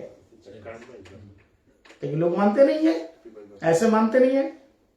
ऐसे बलदेव विद्याभूषण प्रभु, उनके जो गुरु श्यामानंद प्रभु, मैं ये कह रहा था, उनके गुरुजी ने वृंदावन में संस्कृत अध्ययन करने के लिए जीव गोस्वामी पाद जी के पास भेजा, हरिनामृत व्याकरण। और जब उनके पास आए, उन्होंने अपने पास रह करके उनको सारे वेद वेदांत उपनिषद शिक्षा देने से पहले उन्होंने सेवा दिया। यहाँ भी ये केवल भूमिका इतना मतलब लंबा चौड़ा है, केवल इन्हीं की व्याख्या सुना इसमें 7 दिन बीत जाएगा। बताओ क्या करोगे? हाँ, ये उत्कली का बल्लरी भूमिका गुरुजी ने इतना सुंदर बताया। अब श्रोता वक्ता का लक्षण तो बताया नहीं, वक्ता कैसे होना चाहिए और श्रोता भी कैसे होना चाहिए। ये तो केवल इन लोगों की जीवन परिचय और ग्रंथ के बारे में थोड़ा सा परिचय दिया। उत्कलिका बल्लरिका मतलब क्या है और दोनों ग्रंथों को लिखने वाले कैसे। हरगोस्वामी जी के बारे में भी नहीं बताया, केवल बलदेव विद्याभूषण टू के बारे में। लोग जो कहते हैं रूपानुग नहीं थे, उसी को सिद्ध कर रहे हैं कैसे नहीं थे। हाँ कैसे थे। तो जीव गोस्वामी पाद जी के अनुगत्य में रह करके जब शास्त्र अध्ययन करने के लिए आए तो जीव गोस्वामी पाद जी ने कहा सेवा करो। क्या सेवा दिया? झाड़ू सेवा, झाड़ू लगाओ। करोगे? मंदिर में तुम पढ़ने आए और क्या तुम झाड़ू लगाओ, करेगा? कंप्यूटर में ये सब करेगा? इतना विद्या सीख के आए। इसलिए बताया हम वेदमी सुख व्यक्ति वैसे व्यक्ति नो व्यक्ति बा भक्ता भागवतम गायम न च बुद्धिया न टिका। यहाँ विद्या बुद्धि मत लगाओ। एमए बीए पीएचडी जो करके रखा ना वो केवल विद्या पेट पालने के लिए। समझ में आया? पेट पाल सकते हैं वो, लेकिन भक्ति में यहाँ पुष्ट नहीं हो सकता। आपको हिंदी समझ में आता है? अच्छा, तो केवल पेट पालने के लिए अच्छी नौकरी मिलेगी, अच्छी डिग्री है तो भक्ति जगत में तुम्हारा कोई स्थान नहीं है। हाँ लोग माला पहनेगा, ये प्रभु जी बड़े पढ़े लिखे है, भगवान नहीं देगा इज्जत। भगवान तो भक्ति देखेंगे। इसलिए डिग्री सारे है ना, घुसने से पहले यहाँ बात छोड़ के आओ चप्पल के साथ। यहाँ आओ तो कैसे आओ? पिनादो विष्णु ना तरो विषयना अमानी न माने देना कीर्तनीय सदा। दैन दया अन्य मान प्रतिष्ठा वर्जन चारी गुणे गुणी हैया करो कीर्तन। न तो बुद्धिया न च टिकाया चा। टीका लिख दिया, विद्या बुद्धि है, इसलिए बहुत। एक ऐसे एक छोटी सी बात बीच में बता देता हूं और टाइम हो जाए तो जरूर बता देना, नहीं तो मैं ऐसे तो बोलता ही जाऊंगा। क्या हुआ, पढ़ा लिखा लड़का गुरुजी से दीक्षा लिया और जो गुरुजी थे वो मायावादी थे। संसार में तो इसी का ही तो राज चल रहा है, मायावादी लोगों का। अब विदेश में भर गए मायावादी लोग। पहले स्वामी प्रभुपाद विदेश में प्रचार किया, चलते थे गौड़ीय वैष्णव। हाँ, लेकिन इससे पहले भी स्वामी विवेकानंद भी आए तो कहा, लेकिन उतना नहीं हो पाया। अभी भी ठीक है, वो ढल नहीं पाया वो लोग। जैसे भक्तों स्वामी महाराज जी ने सबको ढल लिया, अपने जैसे बना लिया है ना, लेकिन वो नहीं कर पाया। लेकिन है सब जगह, रामकृष्ण मिशन सब जगह में है, देश विदेश सब जगह में है, वो चलते हैं उन लोगों की। ऐसे मायावादी लोग खूब प्रचार फैल गया। तो वो मायावादी था लड़का, मायावादी गुरु के पास आए। अब गुरु जी ये ज्ञान दे रहे, सर्व खलिदम ब्रह्म। इसका मूल मंत्र तो यही है, हम ब्रह्मास्मि तत्वमसि। इन लोगों का यही मूल मंत्र है, सर्व खलिदम ब्रह्म। तो लड़का कहता है गुरु जी इसका क्या मतलब? बोले सभी ब्रह्म है, तुम भी ब्रह्म, हम भी ब्रह्म, जितना यहाँ बैठे हैं सभी ब्रह्म है। तो लड़का समझ गए, पढ़ा लिखा था, ब्रह्म है, ठीक है, अच्छी बात है। अब महाराज जैसे भी शिक्षा लेकर के जा रहे थे रास्ते से, इतने में क्या हुआ, एक आदमी के पास हाथी था। क्या था? हाथी। वो हाथी पागल हो गया। वो हाथी क्या हुआ ना, उग्र हो गया। उग्र समझते हैं, पागल जैसा हो गया। अब हाथी वो साधारण नहीं रहा, हम जैसे ना नॉर्मल नहीं रहा, उग्र हो गया। अब जिसको सामने देखे उसको ही पटक दे, उसको सूंड से मारे। इसलिए जो महावत था वो कंट्रोल में नहीं आ रहा था। जो हाथी को चाला था उसको महावत बोलते हैं। कितने भी अंकुश मारे, कुछ भी करे वो, लेकिन कंट्रोल में नहीं आ रहा। अब जिस रास्ते से वो चेला शिक्षा लेके जा रहा था, उसी रास्ते से हाथी भागता हुआ आ रहा है। अब वो चिल्ला रहे, भाई जो भी सामने आओ, भागो जल्दी, साइड हो जाओ, साइड हो जाओ, हाथी हमारा पागल हो गया, अभी सूंड से पटक देंगे, सूंड से मारेंगे, हटो हटो हटो। लेकिन वो देखा हाथी आ रहे, वो जा रहे थे, इतने में हाथी आया। लेकिन वो गुरु जी की विद्या याद कर रहे, सर्व खलिदम ब्रह्म,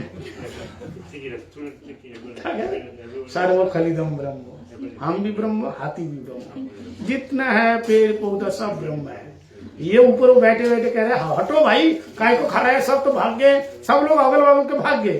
लेकिन उन्होंने कहा नहीं, ब्रह्म एक ब्रह्म दूसरे ब्रह्म को क्या कर सकता है, एक ही तो है। और जैसे ऐसे सोचा, हाथी सूंड से मारा, जैसे मारा वो दूर जा 10 हाथ दूर जाके गिरा और हड्डी पसली एक हो गया। जैसे तैसे उठा, उठ कर घर नहीं गया, सीधा आश्रम में चला गया गुरु जी के पास। गुरु जी को बुलाया, गुरु जी बोला हाँ क्या होगा, ठीक तो गया था, कैसे लंगड़ा क्या आ रहे हैं? बोले झूठ बोलते हो। बोले कैसे? बोले आपने कहा कि सर्व खलिदम ब्रह्म, सभी ब्रह्म है, तो फिर वो हाथी पागल हो गया था, उनके सामने में खड़ा था, तो वो कैसे हमको मारा, एक ब्रह्म दूसरे ब्रह्म को, और इतना जोर से मारा?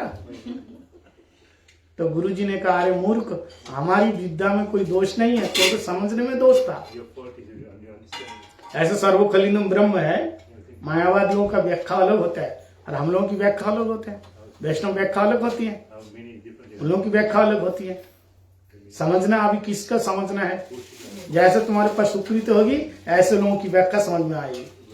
ऐसे नहीं है, गौड़ी मठ से दीक्षा लेने पर भी गौड़ी मठ के लोगों की कथा अच्छी लगेगी नहीं, मायावादी की कथा अच्छी लगेगी तुम्हारा, क्योंकि तुम्हारी सुकृति ऐसी है, पता नहीं कैसे खींच के लाए, अच्छी नहीं लगेगी उनको। चिंगड़ी चिमड़ी वो बात वो उसको अच्छी लगेगी, वो हाँ ये बढ़िया, बड़ा रस आ रहा है, कुछ नहीं आ रहा है, रस आ रहा है।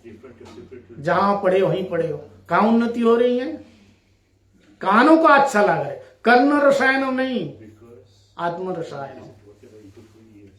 गुरुजी ने कहा क्या हुआ? बोले हाथी तो ब्रह्म था। बोले था, मैं क्या हूँ, तू भी ब्रह्म है, तो फिर हाथी मेरे को क्यों जोर से मारा, एक ब्रह्म दूसरे ब्रह्म को?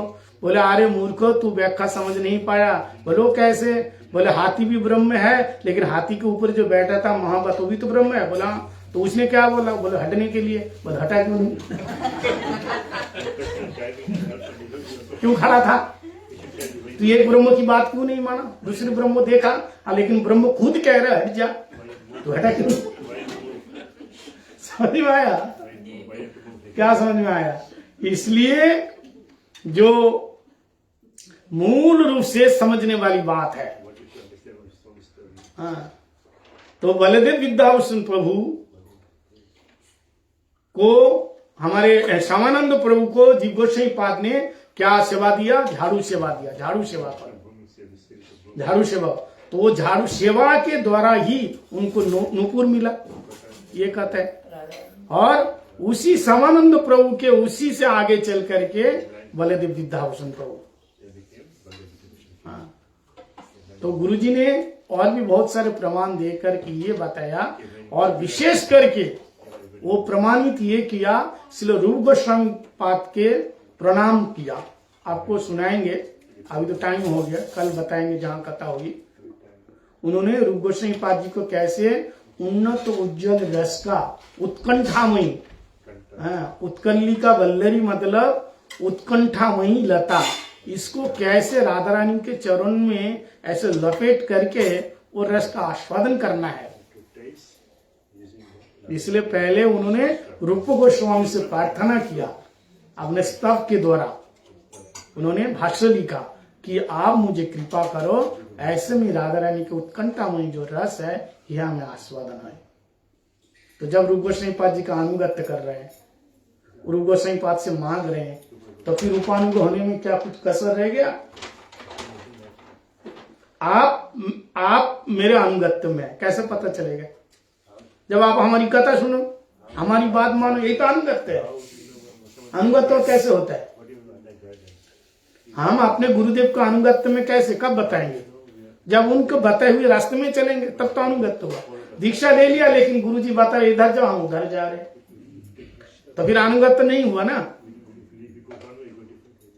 इसलिए उन्होंने उसी समय दिखा दिया रूप गोस्वामी पाद जी के द्वारा स्तवावली के भाषण लिख करके।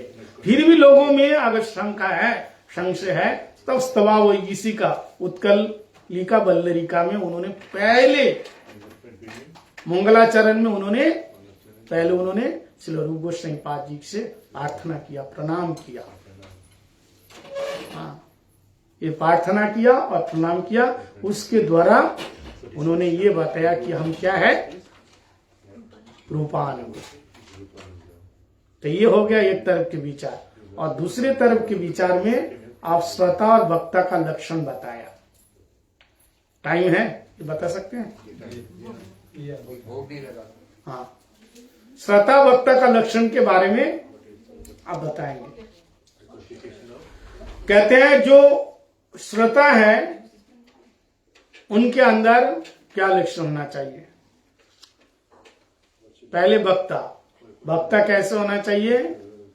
जो इस कथा का आस्वादन करेगा और इसको दूसरों को बांटेंगे, बोलेंगे, उसके अंदर क्या विचार होना चाहिए, कैसा भाव होना चाहिए, वो किस स्थिति में होना चाहिए,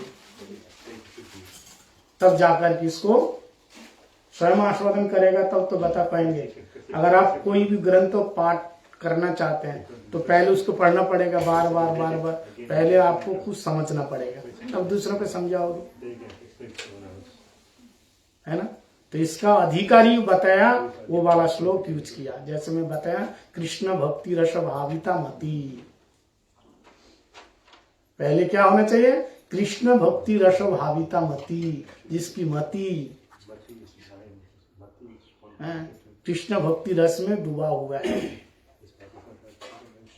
कृष्ण भाव में, यानी असंभाष्ट तद भाव गंभीर चित्तान।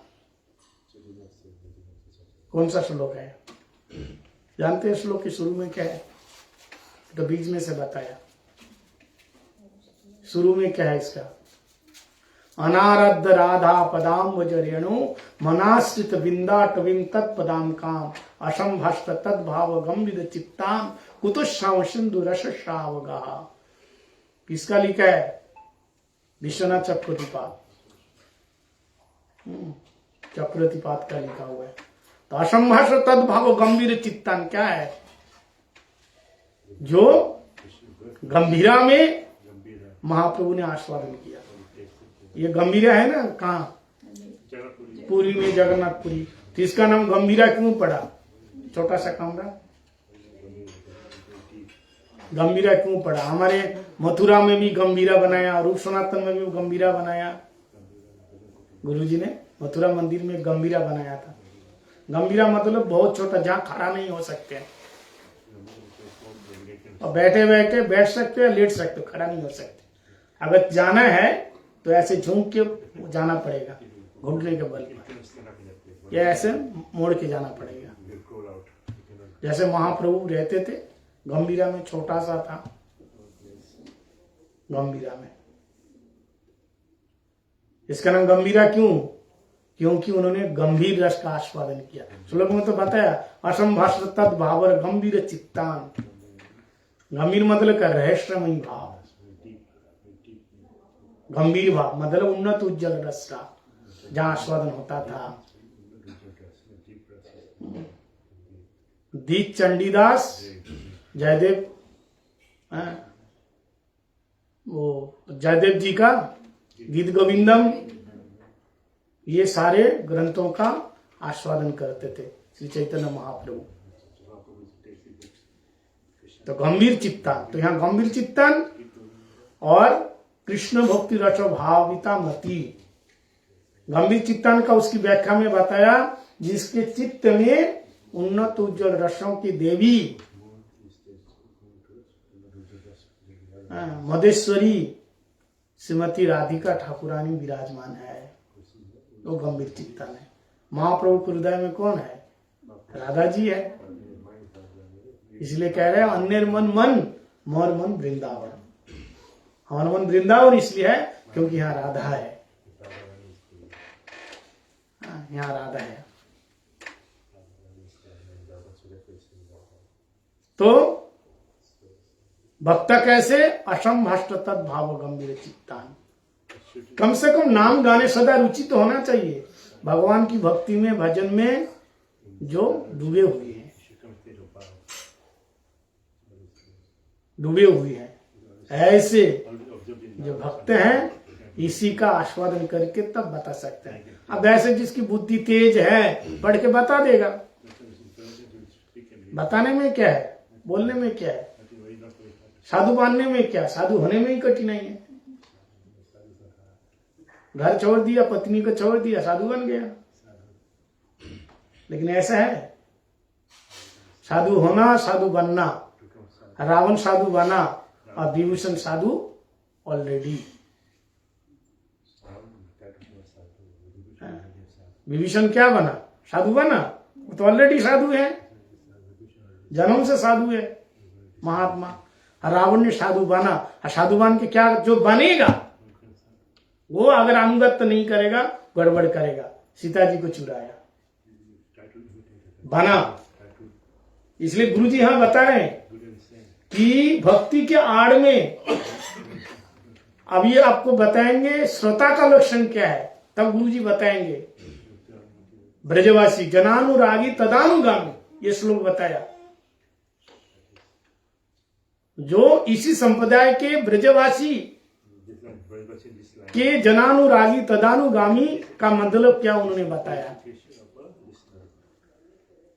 श्रोता का लक्षण कहते हैं, जो इसी संप्रदाय के जो जनानुरागी, जो ब्रजवासी है, असली ब्रजवासी कौन है गुरु जी बताया, उसके अनुगत्य में कहते हैं, जिसके हृदय में ब्रज का भाव है, ब्रज भाव में भजन कर रहे हैं, भले ही ब्रज में ना आया हो, वो ब्रजवासी है। केवल शरीर से ब्रज में वास करना इतना काफी नहीं है। वो भोग के आड़ में, ब्रजवासी ब्रज के आड़ में रह के वो पूजा प्रतिष्ठा मांग रहे हैं, वो भोग मांग रहे हैं, संसार का भोग कर रहा है, वो ब्रजवासी नहीं हो सकते। स्वरूप दामोदर जी वृंदावन में कभी नहीं आए, लेकिन महाप्रभु उनको ब्रजवासी कह के पुकार रहे हैं। महाप्रभु उनको ब्रजवासी कह के पुकार रहे हैं, तुम ब्रजवासी हो। लेकिन आजकल लोगों को पता नहीं कहां से मिल जाते हैं, जो ब्रज में रहते हैं वो ब्रजवासी हैं, जो ब्रजवासी की सेवा करते हैं वो ब्रजवासी हैं, और क्या बोलते हैं और क्या का पता नहीं, 4 प्रकार का भाव देते हैं। लेकिन हमारे गोस्वामी लोग ये बताया कि जो ब्रज के भाव में है, भले ही वृंदावन में ना आए, ब्रज में ना आया हो, आप यहाँ ऑस्ट्रेलिया में रह रहे हैं, लेकिन ब्रज भाव में, महाप्रभु के भाव में आप उपासना कर रहे हैं। ब्रजवधु वर्ग ने या कल्पिता, क्या है पहला लाइन श्लोक का? मैं पहला लाइन भूल जाता हूं, आप लोग याद करके रखना। मैं बीच में बोलूंगा, शुरू में आप लोग बोलेंगे। आराध्य भगवान ब्रज सता, देखो पहला भी बोल दिया, इसलिए कथा होगी तो पहला लाइन मैं नहीं बोलूंगा, पहला लाइन आपका, क्योंकि आप लोगों का नंबर पहले, हमारा नंबर पीछे। बीच में से हम बताएंगे, शुरू में आपको बताना पड़ेगा। आराध्य भगवान ब्रज तनय तद्धाम वृंदावनम रम्या काची दुपासना ब्रजवधु वर्गन या कल्पिता, ये भजन की पद्धति। ब्रज की गोपियों ने जैसे भजन किया, वो भाव जिसका अंदर हो ब्रजवासी है। भले आप वृंदावन में झांक के ना देखा हो, वृंदावन में रह रहे, लिखा हुआ है तो धाम अपराध में, कितना धाम अपराध है। धाम अपराध तो होता है, सुना कि नहीं? जैसे नाम अपराध, ऐसे धाम अपराध है कि नहीं? कितना है? 10 है।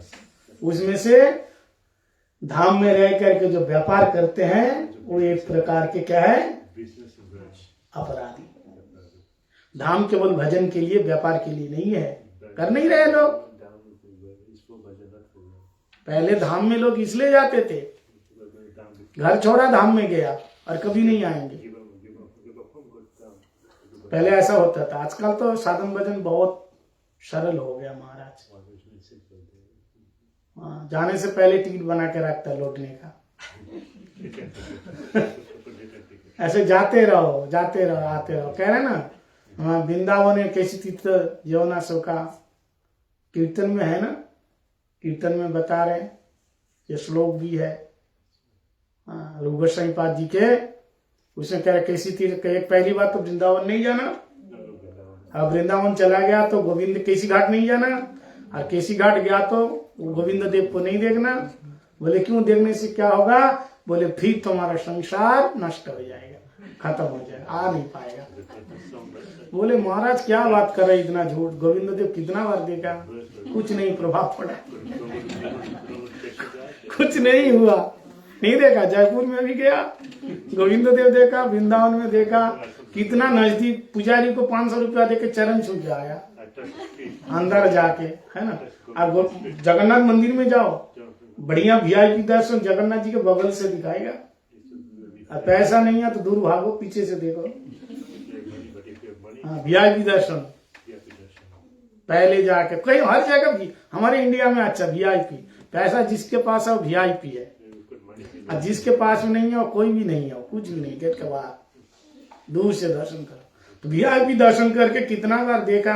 और सबसे पहले जाता है वही, हेलीकॉप्टर में जाता है नहीं वीआईपी लोग, और पहले दर्शन करके पहले ही चले आते हैं। लाइन में खड़ा क्यों है? तो दर्शन होते हैं ये।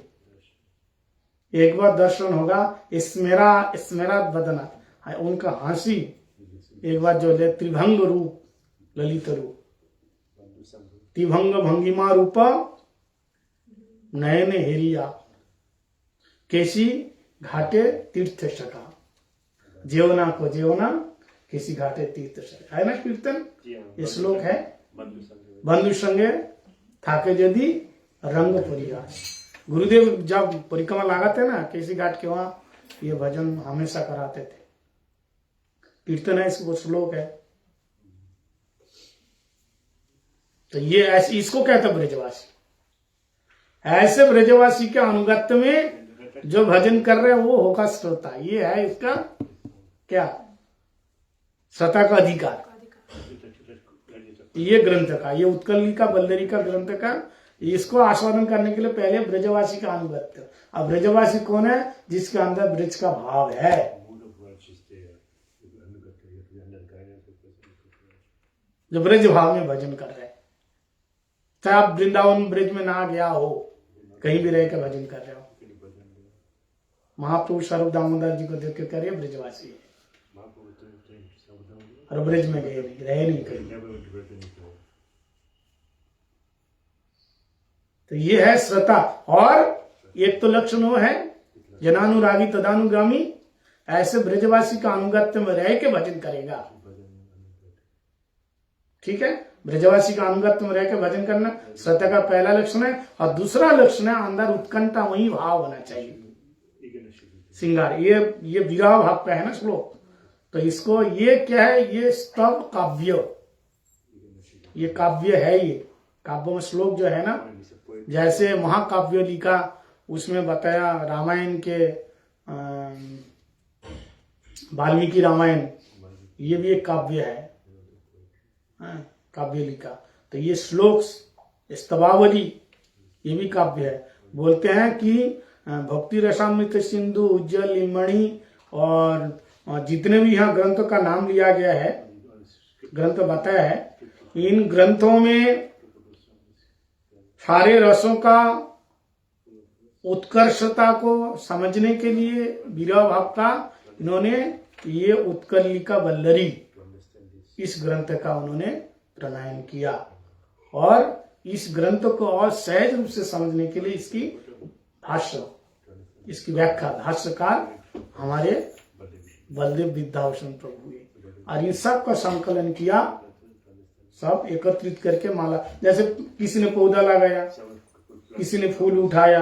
अब जो पौधा लगाया, क्या वो फूल उठा रहे?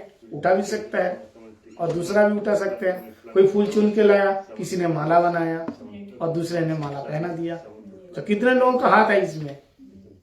जीव गोसाई पाद ने संग्रहित किया,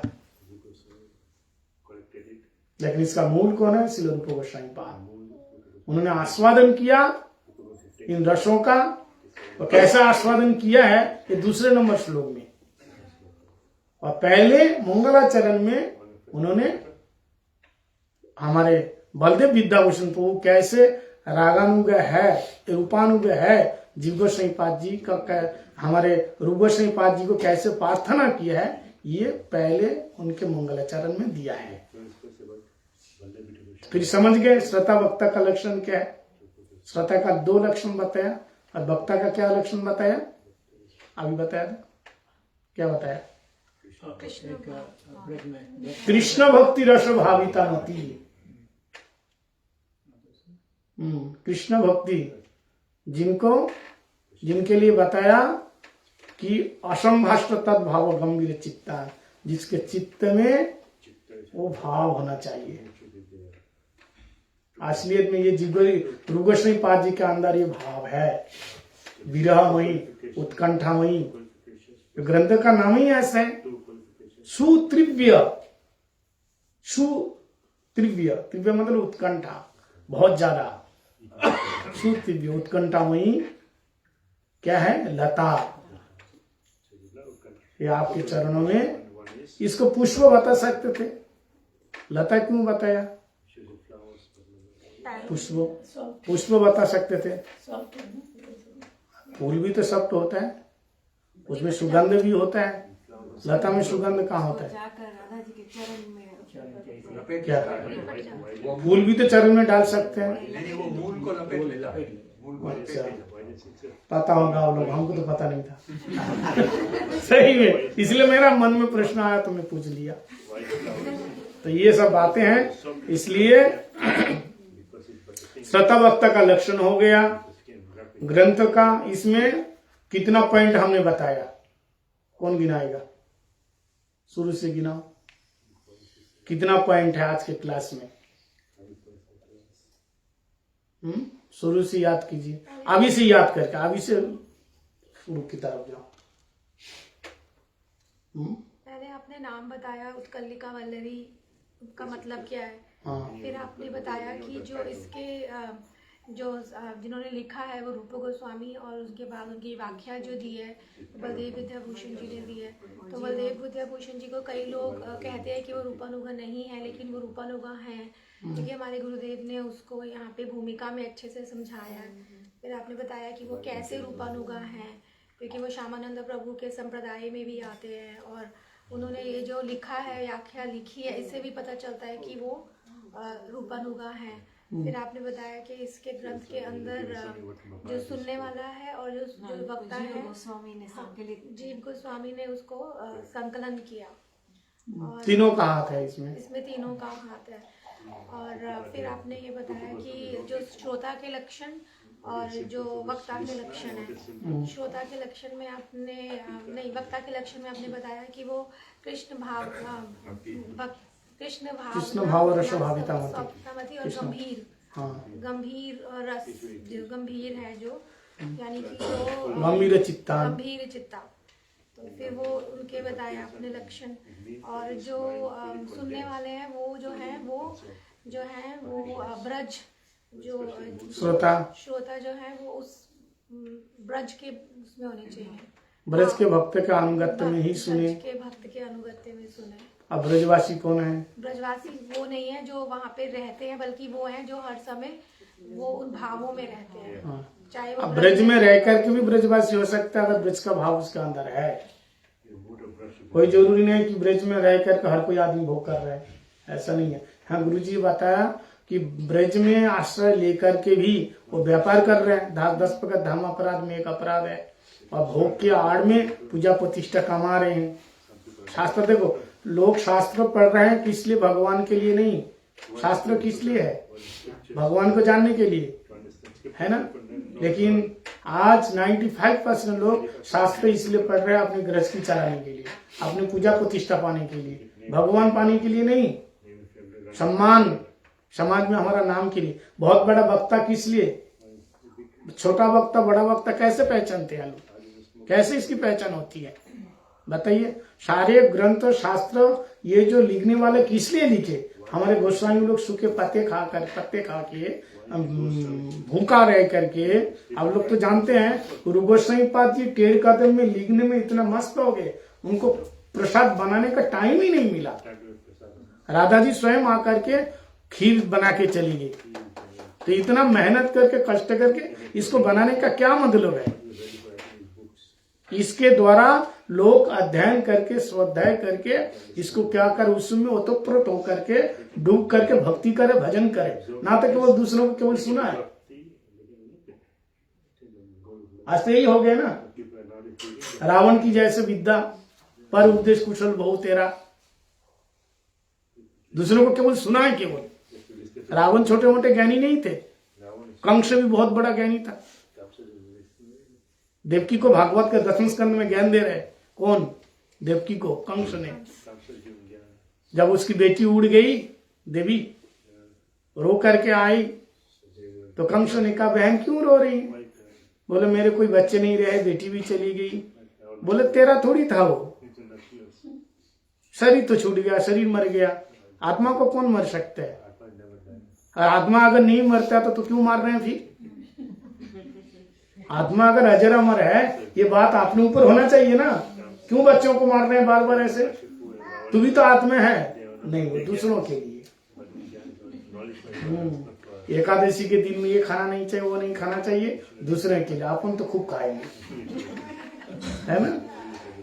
तो शास्त्र तो दूसरों के लिए बहुत अच्छी बात बताए। त्याग हमारे लिए नहीं है, केवल दूसरों के लिए त्याग। मंदिर में रहेंगे, सब कुछ करेंगे, लेकिन गुरुजी बहुत से लोग सन्यास क्यों लेना? क्या सन्यास लेने से भगवान मिलते हैं? तो गुरुजी क्यों लिया? वो तो गुरुजी तो उनका नित्य सिद्ध स्वरूप है मंजरी बा, फिर सन्यास लेके क्यों दिखा रहे हैं? बोलो, लेने से कुछ नहीं होता, उससे लिए कुछ नहीं होता जो असली सन्यासी नहीं बनते। हम नकली बन गए, तुम असली बनो ना। तुम क्यों नहीं असली बन रहे? जैसे गुरुजी बना है। नहीं, हम दूसरों को उपदेश देंगे, मान सम्मान पूजा प्रतिष्ठा तो पूरा लेंगे, लेकिन गुरुजी जैसे जीवन में त्याग किया वो हम नहीं करेंगे। केवल हम गुरुजी की बात ही बताते रहेंगे, गुरुवर्गों की बातें बताते रहेंगे। इसलिए बहुत सूक्ष्म विचार है। मूल महाप्रभु कह रहे हैं आपोनी आचरी धर्म जीवेर शिखाए, आपोनी ना आचरी धर्म सिखानो ना जाए। हमारा गुरु हैया तारो यही देश, जहारे देखो तारे को कृष्ण उपदेश। कोई करे आचार, कोई ना करे प्रचार, कोई करे प्रचार, कोई ना करे आचार। आचार प्रचार नामे करो दुई कार्य, तुम्ही जगतेर गुरु, तुम्ही जगतेर आचार्य। क्या मतलब जानते हैं? बोलो, इसको कौन अर्थ बताएगा? प्रीच करते हैं, जो प्रीच करते हैं वो अपना आचरण भी करना चाहिए। हाँ, तब प्रीच करते। महाप्रभु कह रहे दो टाइप के लोग होते हैं, एक केवल प्रचार करने वाला, एक केवल भजन करने वाला, आचरण करने वाला। तो महाप्रभु कह रहे हैं आचार भी करो, प्रचार भी करो। मेरा आदेश है गुरु होकर के हर व्यक्ति गुरु, हर व्यक्ति गुरु। यहाँ बताया किवा वर्णी किवा वर्णाश्रमहीन, जय कृष्ण तत्ववेत्ता सही आचार्य प्रवीण। जो कृष्ण तत्व को जानते हैं, और कृष्ण तत्व का जानने का मतलब केवल श्लोक नहीं जानना। हम तो यही सोचते हैं ना, शास्त्र जान गया, शास्त्र जान गया। नहीं, अगर ऐसा होता तो रोहु गणित तपसा न जाति, निर्वापनात् गृहात् बा न छंदसा जलाग्नि सूर्य बिना महत पाद रज अभिषेकम। इसमें बता न छंदसा, 4 वेद कंठस्थ करने से भी हमको नहीं प्राप्त कर सकते। कौन बता रहे? किसको बता रहे? हाँ, भरत महाराज जी को बता रहे हैं। कौन? रोहुगण। भरत महाराज बता रहे हैं रोहुगण राजा को। उसने पूछा भगवान कैसे मिलेंगे, तब वो बता रहे घर छोड़ के चले जाओ, मिलेंगे भगवान। बोले इसकी कोई गारंटी नहीं है, मिल भी सकता नहीं। तो गृहस्थी बांध के रहूं? बोले नो गृहस्थी बाप, गृहस्थी बांध के ही मिलेगा, इसके भी कोई गारंटी नहीं है। जलाग्नि सूर्य, रोज सूर्य देव पार्वत दो, पंचाग्नि तापो, भगवान मिलेंगे। 4 वेद कंठस्थ कर लो, बहुत बड़ा पंडित बन जाओ, दिग्विजयी पंडित, दिग्विजयी पंडित बन जाओ, भगवान मिलेंगे। इसकी भी कोई गारंटी नहीं है। तो फिर मिलेंगे कैसे? गारंटी वाली बात करो ना। तो कह रहे गारंटी वाली बात नीचे लाइन में बता रहे, बिना महत पाद और रजो विषय का मही अशाम। जो भगवान के जो निष्किंचन भक्त है, परम भक्त हैं, जो भक्त है उनकी बात बता रहे हैं। बोगुला भक्त के लिए नहीं बता रहे। बोगुला भक्त जानते हैं कैसे? जैसे बगुला आंख बंद करके एक टांग पे खड़ा रहता है, जैसे कि वो मेडिटेशन कर रहा है। हाँ। लेकिन जैसे ही मछली आती है तो एकदम से उसको। हाँ, लक्ष्मण जी बता रहे राम जी से, प्रभु जी पंपा सरोवर है ना, हनुमान जी जहाँ मिलेंगे पंपा सरोवर, एक मछली को देखा ऐसा। बोले वो कितना बड़ा धनी है, कितना बड़ा ध्यान लगा रहे हैं इस तालाब के मछलियों से। बोले बगुला है ना, ये कैसे? राम जी, लक्ष्मण जी पूछ रहे हैं राम जी से कि पक्षियों में ध्यान करने वाला पहली बार देखा ये बगुला को, और एक पैर में खड़ा है, वो भजन कर रहा है। तो राम जी कह रहे लक्ष्मण ये कितना बड़ा धनी है, तपस्वी है, इन पंपा सरोवर में रहने वाले मछलियों से पूछो, ये बता देंगे। बोले ध्यान नहीं लगा रहे, वो तो बिल्कुल इसलिए हिल नहीं रहे, हिलेगा तो भाग जाएगा मछली। बोले ऐसे बगुला भक्त ना बनो, हाँ, दिखावा नहीं।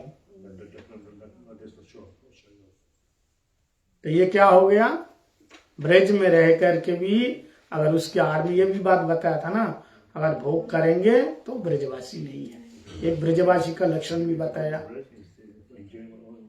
हाँ, इसलिए भक्ति जैसे किसको देखना, जनानुरागी तदानुगामी, अपने गुरुदेव को फॉलो करना, अपने वैष्णव जनों को फॉलो करना, वो किस रास्ते से गए, वो कैसे किया। दूसरा क्वालिटी, हाँ, जो श्रोता है उनका दूसरा क्वालिटी छोटा एक तो है जो ब्रज को फॉलो करता है, और दूसरा दो क्वालिटी है ना। हाँ, अच्छा, एक तो पहले बताया ब्रजवासी किसको कहते हैं, ठीक है। एक तो ब्रजवासी का अनुगत्य में भजन करो, और दूसरा क्या बताया था, हाँ, क्या बताया था, याद कीजिए। हाँ? आप लोग भी थोड़ा टेंशन लो, वो तो वक्ता का लक्षण।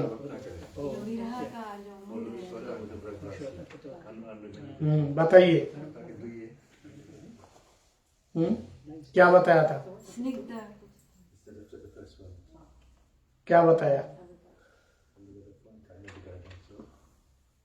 एक तो ब्रजवासी क्या, अच्छा बताइए।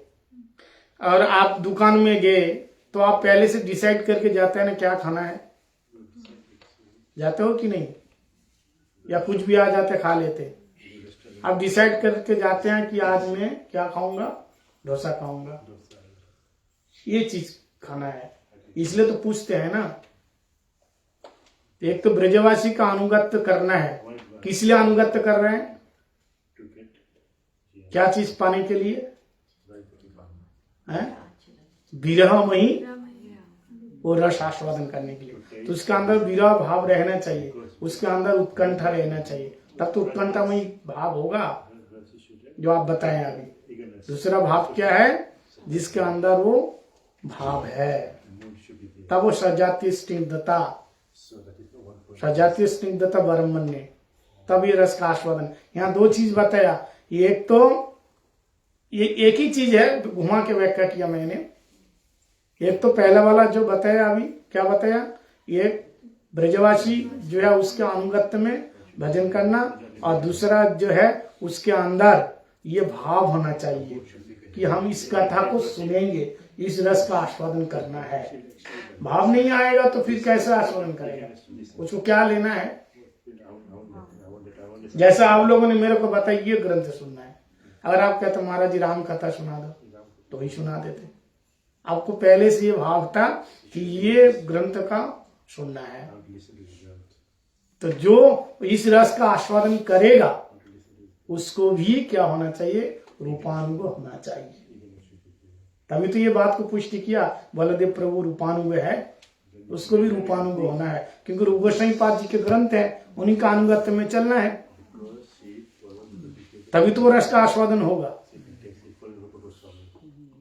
ठीक है, सभी बोलिए। हाँ, उसकी रूपानुगा होने की पहले उत्कंठा होनी चाहिए कि मुझे जो रूप गोस्वामी के अनुगत्य में चलना है, तभी वो रूप गोस्वामी के ग्रंथ को भी आस्वादन कर पाए। हाँ, उत्कंठा तो है ही है, उत्कंठा के बिना, उत्कंठा का भाव है, उस भाव के बिना है और विरह नहीं का भाव भी चलेगा। होना चाहिए। जब विरह का भाव पहले इसलिए यहाँ बताया कि अर्थार्थी ज्ञानीचा भारत शवः, पहले मैं बताया ना, ये 4 प्रकार के जो श्लोक बोले, यहाँ ये बात नहीं चलेगी। ये ग्रंथ का रस आस्वादन करने के लिए उसके अंदर ये बीज जरूर होना चाहिए ये क्या उन्नत उज्ज्वल रस उत्कंठामय भाव, ये भाव जरूर होना चाहिए। एक्चुअल भाव नहीं है, हाँ विषय।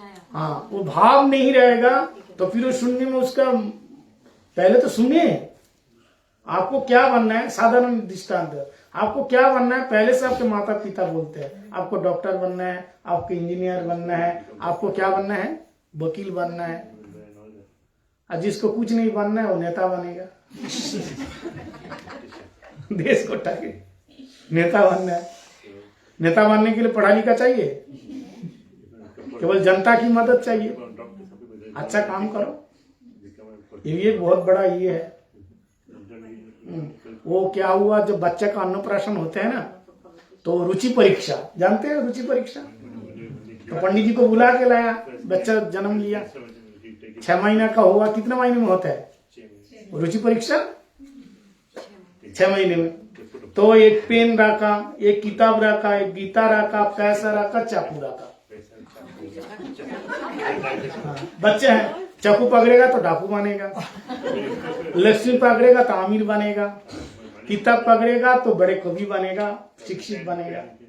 ये सब रखा, बच्चा को छोड़ दिया, बच्चा गया, सब देखा, देख करके किसी को भी नहीं छुआ, लौट के आ गया। हम माता पिता तो बड़ा टेंशन में पड़ गया, किसी में भी हाथ नहीं। खाने के लिए भी फल मिठाई रखा, जो खाने पीने में रख देगा ना वो आलसी बनेगा, जो मिठाई में खाने में हाथ देगा समझो आलसी बनेगा। बोले कैसे, बोले सारा दिन सारा जीवन खाते ही रहेगा, उसको कोई काम करना नहीं है, कान पेट भरने से मतलब। किसी में भी हाथ नहीं दिया, परेशान हो गए। बोले पंडित जी अब क्या होगा, अब ये तो ना रुपया पैसा, ना किसी में चाकू में, ना किताब में हाथ रखा, अब ये क्या बनेगा। बोले आप ये नेता बनेगा किसी में जो हाथ नहीं दिया अब ये नेता बनेगा। तो ये तो विनोद की बात है, कहने का मतलब ये है अंदर से भाव होना चाहिए। और ये भाव कहाँ से मिलेगा, सजातीय स्निग्धता वरमन्य। श्री रूप गोस्वामी पाद जी बता रहे हैं, ये भाव, यही बात आप दूसरों से सुनो, नहीं आएगा। गुरु जी खुद बता रहे हैं कि भागवत दूसरों से सुनो, ज्ञान आएगा, लेकिन भाव नहीं आएगा, क्योंकि उसके अंदर जैसा बता रहे हैं, जिसके उपास्य देव लक्ष्मी नारायण है, वो ब्रज का भाव कैसे देगा, बता सकते हैं, बोल सकते हैं। आप दांत के डॉक्टर है, आप दांत के बारे में जानते हैं, और हम आंख लेके गए आपके पास, जैसे दांत निकाल लेते हैं ना, आप आंख निकाल लो बोल वृंदावन बिहारी लाल की जय। सभी बोले हरे कृष्णा हरे कृष्णा कृष्णा कृष्णा हरे हरे हरे राम राम राम हरे हरे। और एक बार जो से हरे कृष्णा कृष्णा कृष्णा हरे हरे हरे राम राम राम हरे हरे। श्रील रूप गोस्वामी पाद जी की जय, श्रील बलदेव विद्याभूषण प्रभु की जय, श्रील जीव गोस्वामी पाद की जय, सारे गोस्वामी पाद गण की जय, श्री उत्कलिका वल्लरी की जय, समागत गौर भक्त वृंद की जय, हरिनाम संकीर्तन की जय, श्री राधा रानी की जय, श्रील गुरु महाराज की जय, श्रील प्रभुपाद की जय, गौर प्रेमानंदे हरि हरि हरे कृष्ण।